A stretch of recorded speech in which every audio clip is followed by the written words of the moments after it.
আমরা খাইতেছি না, আমরা 5 আগস্টের আন্দোলনের যে সৈনিকরা ছিলাম, যাদের হাত ধরে বাংলাদেশের স্বৈরাচারকে বিদায় করা হয়েছে, সেই বিজয় আজ আমরা সবাই সবার প্রতি ভালোবাসা নিয়ে আজকে আমরা সবাই একসাথে হয়েছি। বাংলার মাটিতে আর কখনো স্বৈরাচার বলতে কোনো লোক থাকবে না।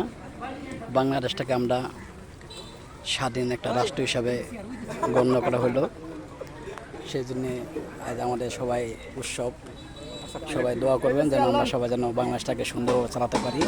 সবার প্রতি সেই কামনা রইল। আশা করি সবাই দোয়া করবেন যেন আমরা সবাই ভালো থাকতে পারি, বাংলাদেশটাকে সুন্দরভাবে পরিচালনা করতে পারি।